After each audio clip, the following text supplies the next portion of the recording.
This channel does not promote any violent, harmful, or illegal activities. All content provided by this channel is meant for an educational purpose only. Brought to you by Agilus Diagnostics. নিজেকে test করতে থাকুন।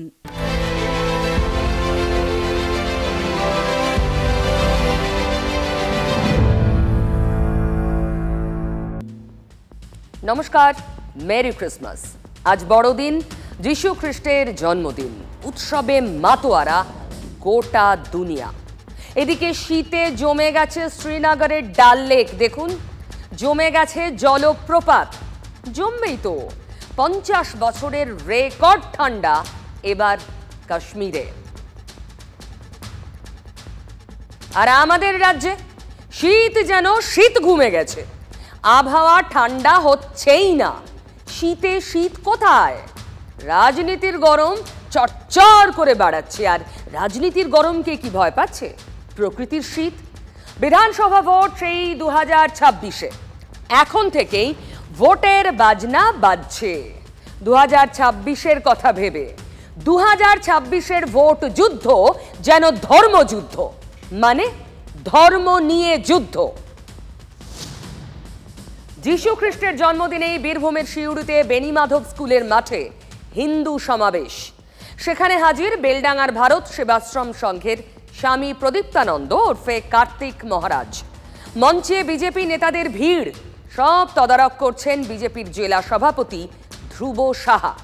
মঞ্চে বিজেপির MP শ্রমিক Bhattacharya, BJP নেতা জগন্নাথ চট্টোপাধ্যায়রা। বাংলাদেশে হিন্দুদের ওপর হামলা শুরুর পর থেকে এপারে হিন্দু সমাবেশও বেড়েছে। অসম্ভব, যাদের রক্তে মূর্তি ভাঙা তাদের সাথে কখনো মিলন হয় না বন্ধুগণ। বিরাট উপকার করেছেন ফিরহাদ হাকিম, হুমায়ুন কবির, উপকার করেছেন সিদ্দিকুল্লাহ। আল্লাহর মেহেরবানিতে, আল্লাহর তাকতে আমরা বাংলাকে দখল করব। খুবই ভালো কথা বলেছেন। সময় এসেছে, আর নয়, আর নয়। মমতা বন্দ্যোপাধ্যায় পশ্চিমবঙ্গকে যে জায়গায় পৌঁছে দিয়েছেন, আর যদি মমতা বন্দ্যোপাধ্যায় চতুর্থবারের জন্য নয়, তিনি যদি আরেকটু শক্তিশালী হন, এমনকি বিরোধী দলনেত্রীর অবস্থায় 2026-এ থাকেন, আপনারা কিন্তু ভারতবর্ষে থাকবেন না।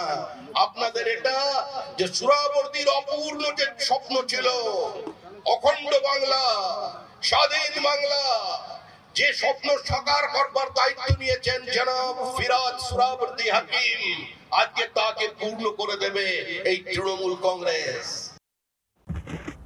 আজকের টেস্ট লাংসের টেস্ট, মানে ফুসফুসের টেস্ট। কার কত দম আছে তা বাহু দিয়ে নয়, ফুসফুস দিয়ে জানা যায়। আপনিও টেস্ট করিয়ে নিন, বার্থডেজ গুলোতে কাজে আসবে। তাই যখন হেলথ টেস্টের কথা আসে, আমার ভরসা হলো India's largest diagnostics company Agilus diagnostics. নিজেকে টেস্ট করতে থাকুন। বাংলাদেশে হিন্দুরা আক্রান্ত, আর সে কথা টেনে এপারে হিন্দুদের জাগাতে মাঠে নেমেছে বিজেপি। কিন্তু তৃণমূল ছাড়বে কেন ভোটের জমি? আমাদের বক্তব্য, কেন্দ্রীয় সরকার, দিল্লির সরকার, ভারত সরকার কি করছে? আমাদের সন্দেহ হচ্ছে বাংলাদেশে যেটা হচ্ছে, কেন্দ্রীয় সরকার থামাতে চায় না। কেন্দ্রীয় সরকার ওটাকে ব্যবহার করে এখানে হিন্দুদের ভোট মার্কেটিং এর জন্য তারা এই ঘটনাগুলোকে ব্যবহার করছে। এটা অত্যন্ত উদ্বেগজনক। আমাদের উপরে কেউ আঙুল তুলতে পারে না। আমরা চাইলে ওই বাংলাদেশে যারা ফটফট করছে, মৌলবাদীরা, জঙ্গিরা, 2 মিনিটে জব্দ করে দিতে পারি। কেউ বলছেন কেন্দ্রীয় সরকার কি করছে? আরে কেন্দ্রীয় সরকার কি করছে সেটা কি বলে করবে নাকি? একটু অপেক্ষা করুন, এই অত্যাচার থাকবে না। কেন্দ্রে যে সরকারটা আছে সেটা মোদীর সরকার, নপুংসকের সরকার নয়। সেখানে প্রত্যাঘাত হবে। বাংলাদেশের এই চিট ফান্ডের একটা দালাল, একটা চিট ফান্ডের মালিক, যেটা নোবেল শব্দকে কলঙ্কিত করেছে, একটা ক্রিমিনাল, একটা সমাজ বিরোধী, যে হিন্দু মা বোনেদের ধর্ষণের জন্য মদত দিচ্ছে, ওই জয় মা কালী ওদের বলি দেবে। ঠিক সময় সরকার প্রত্যাঘাত করবে। এসব কথায় চিড়ে কতটা ভিজবে তাতে সন্দেহ। কিন্তু হিন্দুদের একজোট করতে সুর ক্রমেই চড়াচ্ছেন বিজেপি নেতারা। বাংলাদেশ তো উপলক্ষ্য, লক্ষ্য পশ্চিমবঙ্গে ক্ষমতা। তাই কখনো টেনে আনছেন রাজ্যের জনবিন্যাস বদলের কথা, কখনো টেনে আনছেন জঙ্গিদের কথা। আমরা সব থেকে ভালনারেবল হয়ে আছি এই মুহূর্তে। আজকে মুর্শিদাবাদ, কখনো বসিরহাট, কখনো অন্য কোথাও একের পর এক জঙ্গি ধরা পড়ছে। তাদের আধার কার্ড, ভোটার কার্ড, কোনো কিছুর অভাব নেই। রাষ্ট্র বিরোধী জঙ্গিদের সরকার চলছে পশ্চিমবঙ্গে। গোটা পশ্চিমবঙ্গতে এই যে চক্র চলছে, আমরা তো কত বছর ধরে গলা ফাটাচ্ছি। এই সরকারের মন্ত্রী জনাব সিদ্দিকুল্লাহ চৌধুরী, তিনি খাগড়াগড় বিস্ফোরণ কাণ্ডে যারা অভিযুক্ত তাদের সমর্থনে বিবৃতি দেন। গোটা পশ্চিমবঙ্গটাকে বিনা যুদ্ধে দখল করার চেষ্টা চলছে পাকিস্তানের তরফ থেকে, বাংলাদেশের তরফ থেকে। আমরা যদি বুঝতে না পারি, এবং তাদের তৃণমূল কংগ্রেস হেল্প করছে। এই রাজ্যের মন্ত্রী ফিরহাদ হাকিম, তিনি নিজে যে ধর্মে বিশ্বাস করেন, প্রকাশ্য সভায় দাঁড়িয়ে বলেন, আমি সৌভাগ্যবান, আমার যে ধর্ম গ্রহণ করেনি সে দুর্ভাগা। ডেমোগ্রাফি চেঞ্জ করা হচ্ছে বাংলার। বাংলাতে এসে রোহিঙ্গাদেরকে বসিয়ে দেওয়া হচ্ছে। এরপরে কলকাতাবাসী কোথায় পালাবে সেটা তো ঠিক করতে হবে। বাংলার ডেমোগ্রাফি বদলে যাচ্ছে। বাংলা থেকে জঙ্গি ধরা পড়ছে। আসামের পুলিশ এসে মুর্শিদাবাদের মাদ্রাসা থেকে ধরে নিয়ে যাচ্ছে জঙ্গি। লজ্জা করে না মমতা ব্যানার্জি? কাশ্মীরের পুলিশ এসে ক্যানিং থেকে জঙ্গি জাভেদ মুন্সিকে ধরে নিয়ে যায়। আপনি আরামসে ঘুমোতে পারবেন না। বাংলাদেশে যে পরিস্থিতি তৈরি হয়েছে, সেই পরিস্থিতি যেদিন আপনার দরজায় কড়া নাড়বে, সেদিন আপনি যদি বলেন যে আপনি সেকুলার, সেদিনও আপনার কল্লা যাবে। সেই দিন আসে, সেই দিনের জন্য প্রস্তুত হন, যদি এখন সচেতন না হয়। পশ্চিম বাংলার হিন্দুরা জাগুন, জাগতে আপনাদের হবে। যদি ঐক্যবদ্ধ হয়ে এই জঙ্গি সরকারকে বিসর্জন আমরা দিতে না পারি, এই বাংলার অবস্থা বাংলাদেশের থেকেও খারাপ হবে। দেখুন, এগুলো বাংলার জেনুইন সমস্যা। অনুপ্রবেশ, জঙ্গি। আচ্ছা, জঙ্গির কোনো ধর্ম হয়? মানে অপরাধীর ধর্ম হয়? সে তো সবার প্রথম অপরাধী। ওসব পুরনো কথা। অপরাধীর ধর্ম হয় বলছে বাংলার রাজনীতি। অনুপ্রবেশকারীর ধর্ম আসল, কারণ 2026-এর ভোট। হিন্দু জাগরণের কথার আড়ালে আসল উদ্দেশ্য 26-এর ভোট। ভোট ব্যাংক আলাদা করা ধর্মের ভিত্তিতে। গতকালই বিরোধী দলনেতা বলে দিয়েছিলেন কোন এলাকা জঙ্গি দখলে চলে গেছে। সেখানকার বেতাজ বাদশাহ আবার ক্যানিং পূর্বের এমএলএ শওকত মোল্লা, তিনিও বুক ঠুকে নেমে পড়েছেন। পশ্চিমবঙ্গে বাসন্তী এক্সপ্রেসওয়ে আর কামালগাজীর মোড় থেকে যে রাস্তা গোসাবার ঘাট পর্যন্ত গেছে ক্যানিং হয়ে, এই রাস্তা দুটো জঙ্গিদের হাতে চলে গেছে। ভাবতে পারেন কত বড় মির্জাপুর।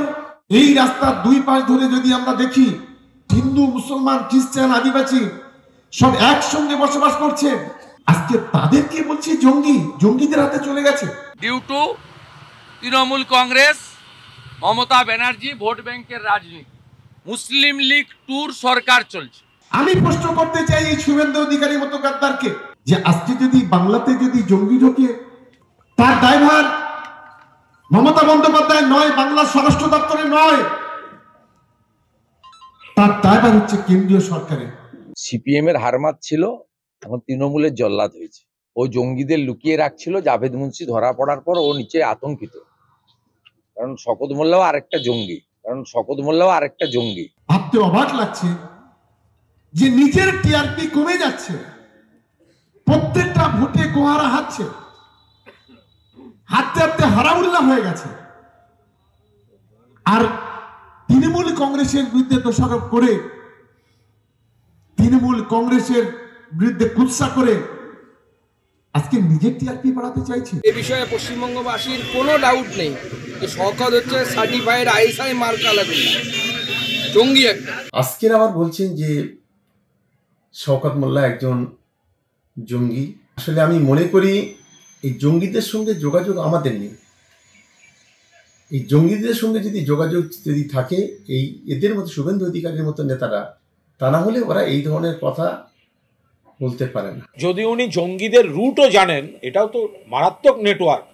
জঙ্গিরা কোথা দিয়ে ঢুকছে, কোন রাস্তা দিয়ে যাচ্ছে, কোন ধাবায় চা খাচ্ছে, এগুলো যদি বিজেপির বিরোধী দলনেতার কাছে ডিটেল তথ্য থাকে, এটাও একদম খতিয়ে দেখার মতো। উনি সেন্ট্রাল আইবিকে বলে দিয়ে অ্যারেস্ট করাচ্ছেন না কেন? এদের সেন্ট্রাল আইবি তো ওনাদের, তো এইগুলো বাইরে বলে কেন বাজার গরম করছেন? দেখুন, এই বিষয়ে কুণাল ঘোষের সঙ্গে একমত হওয়া যায়। জঙ্গি সমস্যা অত্যন্ত সিরিয়াস প্রবলেম আমাদের রাজ্যের জন্য। অনুপ্রবেশ সমস্যার রীতিমতো থ্রেট আমাদের রাজ্যের জন্য, গোটা দেশের জন্য। কিন্তু সব কিছু ছাপিয়ে বাজার গরম হচ্ছে কি সামনে রেখে? ধর্ম। কি আশ্চর্য না? এদের জাত পরিচয় ধর্ম কি, এটা আসল হয়ে দাঁড়াচ্ছে। গতকাল এই শওকত ভাঙড়ের আইএসএফ এর এমএলএ কে জঙ্গি বলে ডেকে দিয়েছিলেন, যাকে আজ জঙ্গি বললেন শুভেন্দু অধিকারী। এই খুনি নওশাদের সিদ্দিকী একটা সন্ত্রাসবাদী জঙ্গি। ওর অবাঞ্ছিত মন্তব্যের জবাব আমি অবাঞ্ছিত মন্তব্য করে দেব না। আমি আইনের মাধ্যমে এর জবাব দিয়ে চাইবো, এবং যে কথা বলেছে আইনের মাধ্যমে তাকে প্রমাণ করতে হবে, না হলে তার বিরুদ্ধে মানহানি মামলা আমি করব। এটা বলে রাখছি, বেটাকে ছাড়বো না। আজ অভিষেক ঘনিষ্ঠ বলে পরিচিত শওকতকে জঙ্গি বলছেন শুভেন্দু সুকান্তরা, আর শওকত বলছেন শুভেন্দু মির্জাফর। আমি দেখছিলাম বাংলাতে অনেকগুলো মির্জাফর এসেছিল, প্রায় 19 জন মির্জাফর, একজন যুক্ত হলো, তার মধ্যে এবারে শুভেন্দু অধিকারীটা যুক্ত হয়ে গেল। এই ধরনের প্রচুর মির্জাফর ছিল। সেই মির্জাফর গুলো কেউ সাপে কেটে মরেছে, কেউ অনাহারে মরেছে, কেউ জেলে পচে মরেছে, কেউ বজ্রাঘাতে মরেছে, কেউ কুষ্ঠরোগে মরেছে। এই মির্জাফরদের উপরওয়ালা ক্ষমা করেনি। আমি মনে করি বাংলার মির্জাফর একেও উপরওয়ালা ক্ষমা করবে না, আর বাংলার মানুষ একে ক্ষমা করবে না। একে ঠিক ওইভাবে আগামী দিনে এইভাবে ওকে চলে যেতে হবে। এরপরই শোরগোল, বিরোধী দলনেতাকে মারার ছক, অভিযোগ তাই। আমার বিশ্বাস শেল্টার দেওয়ার অপরাধে শওকত মোল্লাকেও একদিন কাশ্মীরের পুলিশ হয়তো তুলে নিয়ে যাবে। সেই জন্য আতঙ্কিত হয়ে আমার মৃত্যু কামনা করছে। শওকত মোল্লা চাইছে যে আমাদের বিরোধী দলনেতার উপর এবার হামলা হোক, হামলা হয়ে এবং ওনার এলাকায় বা ওনাদের লোকেদের বাস যেখানে বেশি, সেখানে গিয়ে এরকম ধরনের হামলার পরিস্থিতি তৈরি হোক, সেইটাই করার চেষ্টা করছে। আইডি ব্লাস্ট হতে পারে, স্প্রে ফেলে মেরে কোনো পাবলিক প্রোগ্রামে আছেন উনি, স্প্রে ফেলে দেওয়া যেতে পারে। দুনিয়ার নতুন পোর্টাল হয়েছে, যারা ওই পোর্টাল সেজে বা বুম, ফলস বুম বানিয়ে তারা কিন্তু ওনার কাছে পৌঁছে গিয়ে ওনার উপরে অ্যাটাক করতে পারে। রাজ্য সরকারকে এই বিষয়ে এমন কোনো পদক্ষেপ নেওয়া উচিত নয় যেন আমাদের মনে হয় যে রাজ্য সরকার বুঝি ওদেরকে হেল্প করা, যাদের কাছ থেকে থ্রেট আছে তাদেরকে হেল্প করার চেষ্টা। 2026 ইলেকশনের আগে যদি মমতা ব্যানার্জি শুভেন্দু অধিকারকে মারিয়ে দিতে পারেন, তাহলে মমতা ব্যানার্জি পবারা হয়ে যাবে। আর মমতা ব্যানার্জি নিজের শত্রুকে নাশ করার জন্য সমস্ত রকম জিহাদি সংগঠন থেকে উনি হাত মিলিয়ে নিয়েছেন, এটা প্রমাণ আছে। কারোর ওপরে হামলা হওয়াটা বাঞ্ছনীয় নয়, কারোর ওপরে। এখন শুভেন্দু অধিকারীর উপরে হামলা হবে কি হবে না, আমার ওপরে হবে কি হবে না, বা অন্য কারোর ওপরে হবে কি হবে না, সেটা কেন্দ্রীয় গোয়েন্দা যারা খবর দিয়ে তারা জানবে। এটা আমাদের পক্ষে বলা সম্ভব নয়। আমি স্ট্রংলি ডিফার করছি। শুভেন্দু অধিকারীর রাজনৈতিক অবস্থান নিশ্চিতভাবে আমরা সমালোচনা করব, কিন্তু কখনোই শুভেন্দুবাবুর অপঘাতে মৃত্যু কামনা করব না। কিন্তু তার নিরাপত্তাকে কেন্দ্র করে পশ্চিমবঙ্গ সরকারের বিরোধী কোনো প্রচারও আমরা অ্যালাউ করব না। দেখুন, জঙ্গি তো জেনুইন সমস্যা এ রাজ্যের, সত্যিই তো জঙ্গি বাড়বাড়ন্ত। এখন এ রাজ্যের প্রশাসনের কাছে তার উত্তর আছে। সত্যিই তো শওকত মোল্লার এলাকায় একটার পর একটা ঘটনা, একাধিকবার ক্যানিং এর নাম সামনে এসেছে। কখনো রোহিঙ্গাকে লুকিয়ে আশ্রয় দেওয়া, কখনো জঙ্গিদের লুকিয়ে প্রশ্রয় দেওয়ার অভিযোগে। আর শওকত মোল্লা পাল্টা বন্দুকের নলটা কেন্দ্রের দিকে ঘুরিয়ে রেখেছেন। আর এই জঙ্গি অনুপ্রবেশকারীকে সামনে রেখে ধর্মের দরজা খুলতে চাইছে বিজেপি। লঘু হয়ে যাচ্ছে না মূল সমস্যাগুলো? গোল লাইন সেভের চেষ্টা করলেন মুখর মুখপাত্র, দেখালাম আপনাদের। শুভেন্দুর অপঘাতে মৃত্যু কামনা করা উচিত নয়, একই চেষ্টা করলেন ফিরহাদ হাকিমও। বিজেপি একটানা যাকে টার্গেট করে যাচ্ছে। রাজ্য মন্ত্রিসভার নাম্বার 2 আবার বলে দিলেন রাজ্যে কোনো জঙ্গি নেই। উদাহরণ টানতে অবশ্যই সুর বদলালেন। এখানে কোনো জঙ্গি নেই, এখানে কোনো জঙ্গি নেই। টেররিস্টদের লঞ্চিং প্যাড হচ্ছে ওয়েস্ট বেঙ্গল। কোথাও থাকার জায়গা নেই, দেশে ঢুকেছে, পশ্চিমবাংলায় চলে এসো, ভালো শেল্টার। মুর্শিদাবাদ ক্যানিং এর পর এবার সুন্দরবন থেকেও একটা জঙ্গি ধরা পড়েছে। বাংলা থেকে দেখেন এগুলো কিচ্ছু নয়। এখন বাংলাদেশে যেহেতু অনেক রকম ক্রিমিনালদের ছেড়ে দিয়েছে এই সরকার, অ্যাকচুয়ালি নাও দি একটা কান্ট্রি অফ হুলিগেন্স হয়ে গেছে। তাদের ছেড়ে দিয়েছে এখন সব থেকে কাছে এখানে। তাই এখানে কারা আসছে আমি জানি না, কাদের অ্যারেস্ট করছে জানি না। তারা আমাদের সরকারি দলকে ব্যবহার করে পশ্চিমবঙ্গের ডেমোগ্রাফিকে চেঞ্জ করার চেষ্টা করছে। পশ্চিমবঙ্গের মধ্য দিয়ে গোটা ভারতবর্ষের ডেমোগ্রাফিকে চেঞ্জ করার চেষ্টা করছে, পরিবর্তন করার চেষ্টা করছে। উদ্দেশ্য কি? উদ্দেশ্য তো খুব সহজেই সামনে আমাদের ফিরহাদ হাকিম সাহেব বলে দিয়েছেন যে তারা 33%, সেখান থেকে 51% হতে হবে, তাহলে পরে সব কেল্লা পথে। আমি সুকান্ত বাবুকে বলছি, আজকের দিনে আপনি কটু কথা বলতে পারেন, কিন্তু আমার আজকে বড়, আপনি যেহেতু কঠোরপন্থী, আমি সব একটাই কথা বলবো, ক্রিসমাসের দিন তাকে হ্যাপি ক্রিসমাস জানাই। বাঙালি তবুও ঘুমোচ্ছে অনেক জায়গায়, বিশেষ করে কলকাতায় ঘুমোচ্ছে। তারা ভাবছে সেকুলারিজমের আন্ডা খাবো আর আরামসে ঘুমোবো নিস্তব্ধে। আপনি আরামসে ঘুমোতে পারবেন না। বাংলাদেশে যে পরিস্থিতি তৈরি হয়েছে, সেই পরিস্থিতি যেদিন আপনার দরজায় কড়া নাড়বে, সেদিন আপনি যদি বলেন যে আপনি সেকুলার, সেদিনও আপনার কল্লা যাবে। সেই দিন আসে, সেই দিনের জন্য প্রস্তুত হন, যদি এখন সচেতন না হই আমরা। তাহলে জঙ্গি, অনুপ্রবেশকারী এগুলো গেটওয়ে মাত্র ধর্মের ময়দানে প্রবেশের। সুকান্ত বাবুর কথা শুনে মনে হচ্ছে হিন্দু জাগরণের হইচইয়ে তেমন কাজ হচ্ছে না, তবু স্বপ্ন দেখতে ছাড়ছেন না সুকান্ত শুভেন্দুরা। আজ প্রয়াত প্রধানমন্ত্রী অটল বিহারী বাজপেয়ীরও জন্মদিন, বিজেপির সুশাসন দিবস। বিহারী বাজপেয়ী সেই স্বপ্নকে, অসম্পূর্ণ স্বপ্নকে আমাদেরকে সম্পন্ন করতে হবে। 26-এ ভারতীয় জনতা পার্টির সরকার এখানে তৈরি করতে হবে। সকলে মিলে একসাথে কাঁধে কাঁধ মিলিয়ে লড়াই করে আমরা ভারতীয় জনতা পার্টির সরকার 26-এ তৈরি করব। আমি শপথ করে বলে যেতে চাই, 26-এ কম্পার্টমেন্টাল সিএম কে প্রাক্তন মুখ্যমন্ত্রী বানাবো। সময় এসে গেছে, সমস্ত দিকে যে সিগন্যাল, সমস্ত জিনিস সিগন্যাল দিচ্ছে যে বাংলায় ভারতীয় জনতা পার্টির সরকার ভূমিষ্ঠ হওয়ার টাইম হয়ে গেছে, সময় হয়ে গেছে। এরা আছে কিভাবে? আছে মুসলমানদের ভোট নিয়ে। আপনাদের বাদ দিয়ে আমরা 39% ভোট পেয়েছি।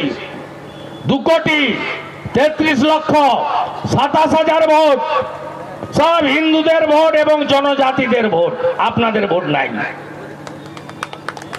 তৃণমূলের 2,75,000, 2 কোটি মুসলমানের ভোট, 40,56,000, 39%, আর 5% হিন্দু এক হবেন, 44% করে দিতে পারবেন রাজ্যে। দেখবেন শুধু হিন্দু এবং জনজাতিদের ভোট নিয়ে আমরা সরকারে আসব। তাহলে হিন্দু জাগানোর এত চেষ্টা কেন? জলের মতো পরিষ্কার হলো তো। বাংলাদেশে হিন্দু আক্রান্ত, রাজ্যে জঙ্গি ডেরা, জনবিন্যাস বদলে যাচ্ছে। বিজেপি নেতারা ভাবছেন নিশ্চয়ই এসব বলতে বলতে হিন্দুরা জেগে উঠবে, 39% পৌঁছে যাবে 44%। যে ধরনের উগ্রপন্থী ক্রিয়াকলাপ, জামাতি ক্রিয়াকলাপ চলছে, তারই এক্সটেন্ডেড হয়ে গেছে এখন ওয়েস্ট বেঙ্গল। পশ্চিম বাংলাদেশ বানাবার চক্রান্ত, সেটা তো প্রকাশ্যে চলে এসছে। এতে তৃণমূল কংগ্রেসের পুরো ইন্ধন আছে। ধীরে ধীরে ঝোলার থেকে বিড়াল বেরিয়ে যাচ্ছে। তো এতে সারা পশ্চিমবাংলার মানুষ খুব ভয়ের মধ্যে আছেন, অশান্তির মধ্যে আছে, চিন্তার মধ্যে আছেন, কি এখানে কি আর থাকতে পারবো নাকি আবার উদ্বাস্তু হতে হবে। প্রত্যেক জায়গায় তৃণমূল কংগ্রেসের নেতা নেত্রীদের নাম সামনে আসে, তারা সহযোগিতা করে। যেভাবে এখানকার দিদির নেতারা বলছেন, ডায়লগ দিচ্ছেন, এটা কোনো ফাঁকা আওয়াজ নয়, এটা একটা সুচিন্তিত চক্রান্তের একটা অংশ। ভারতবর্ষকে কি ইসলামিক দেশে পরিণত করার চক্রান্ত চলছে। বিএসএফটা তো, বর্ডারটা তো অমিত শাহ দেখার কথা, তো বাংলাদেশ থেকে লোক ঢুকছে কি করে? যদি ঢুকে থাকে এটা তো অমিত শাহ বিএসএফ এর ব্যর্থতা। তো সুকান্তবাবু এখানে বড় বড় কথা না বলে অমিত শাহকে গিয়ে বলুন যে অমিত শাহ বর্ডার পাহারা দিতে ব্যর্থ, ওনার স্বরাষ্ট্রমন্ত্রীর পদ ছেড়ে দেওয়া উচিত। তৃণমূল এক লাইনে বল করে যাচ্ছে, তাতে হাত খুলে খেলতেই পারছেন না বিজেপি নেতারা। রাজ্যে ক্ষমতা দখলের স্বপ্ন দেখতে থাকা বিজেপি রাজ্য সভাপতির মন জুড়ে ভয়ের বাসা। দল ভাঙার ভয়, সুশাসন দিবসে বলেও ফেললেন সে কথা। কতজন এমএলএ দল পাল্টে তৃণমূলে চলে গেছে বলুন তো, তারপর ভয় হবে না? আজকে আমরা দেখতে পাচ্ছি কেউ বিধায়ক নির্বাচিত হয়ে কয়েক লাখ টাকা বা কোটি টাকার লোভে বা একটা স্করপিওর লোভে অন্য দলে লাভ দিয়ে চলে যাচ্ছে। প্রত্যাখ্যাত গোষ্ঠীদ্বন্দ্বে দীর্ণ, ওটা শীতকালে সার্কাস পার্টি চলছে ওখানে একটা, ওখানে এ ওর বিরুদ্ধে, ও তার বিরুদ্ধে, গোষ্ঠীবাজি, এরা বাংলার শত্রু। বড় দিনটাকেও ছাড়ছেন না নেতারা, সব ভোটেরও লাগিয়া। নেতারা কোনো উৎসব ছাড়েন না, উৎসবই তো শ্রেষ্ঠ মাধ্যম জনতার মন ছোঁয়ার। খেলা, মেলা, পুজো তৃণমূলের অব্যর্থ টোটকা। দেখুন না, কথায় কথায় আমাদের মুখ্যমন্ত্রী বলেন কেউ দেয় না, আমরাই এত ছুটি দিই। এই বড়দিন নিয়েও বললেন আজকের ছুটি নিয়ে 2 দিন আগে। The 25th December, the day it was a national holiday, it was totally cancelled by the central government, GOI. We never do that. In our state, holiday is there because we want that everybody should enjoy that day. ছুটি আর ভাতা, ব্যাস vote bank পাক্কা। মমতা ব্যানার্জি এক্ষেত্রে এগিয়ে। এবার বন্ধু Aurobindo কেজরিওয়ালও Santa সেজে ফেললেন।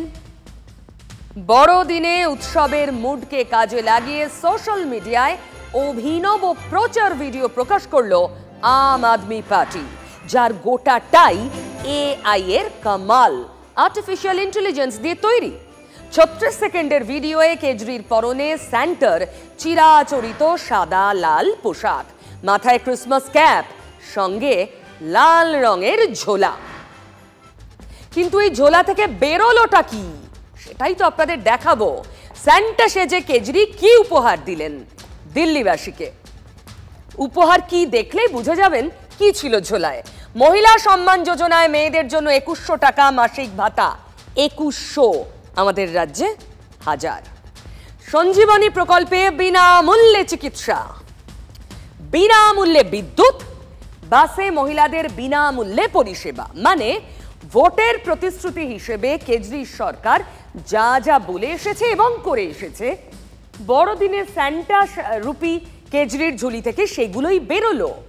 তাহলে স্পষ্ট এই স্যান্টা রূপী কেজরি রাজনীতির বার্তাই দিতে চাইলেন, কারণ ফেব্রুয়ারিতে বিধানসভা ভোট দিল্লিতে। জোট নয়, দিল্লি দখলের লড়াইয়ে একা ময়দানে নেমেছে কেজরির দল। প্রতিপক্ষ বিজেপিকে কাট করতে তাই এআই এর ভরসা। বিজেপির তো দুর্নীতির অভিযোগ কেজরি এবং গোটা আপের বিরুদ্ধে, তার উল্টো দিকে স্যান্টা রূপী কেজরি পারবেন তো পালে হাওয়া টানতে? লাখ টাকার প্রশ্ন। তবে এর মধ্যেই একটা ছবি শুরুর থেকেই ভেবে রেখেছি আপনাদের সামনে আনবো, একদম শুরুর থেকে। কারণ বিমান মুখ থুবড়ে পড়লো মাটিতে আর তারপরই আগুনের গোলা হয়ে গেল। ভয়ঙ্কর সে ছবি আপনাদের দেখাবো। আজারবাইজান এয়ারলাইন্সের বিমান বাকু থেকে রাশিয়া যাচ্ছিল। ঘন কুয়াশার জন্য রুট বদলায়। এরপরই কাজাখস্তানের আক্টাউ শহরের কাছে আক্টাউ বিমানবন্দরে ভেঙে পড়ে বিমানটি। আকাশ থেকে পড়েই মাটির গোলা। 60 জনের বেশি যাত্রী ছিল এই বিমানে। উদ্ধার করা গেছে প্রায় 30 জনকে। উদ্ধার হওয়া যাত্রীদের মধ্যে 2 শিশু রয়েছে, যাদের অবস্থা গুরুতর। বড়দিনের সকালেই খুব খারাপ খবর। তবু বিশ্বজুড়ে যিশুর জন্মদিন পালিত হচ্ছে সাড়ম্বরে। শুরু করেছিলাম মেরি ক্রিসমাস বলে, কিন্তু এই ভয়ঙ্কর ছবি দেখার পর ক্রিসমাস কি সত্যি আর মেরি থাকলো? Brought to you by Agilus diagnostics. নিজেকে টেস্ট করতে থাকুন।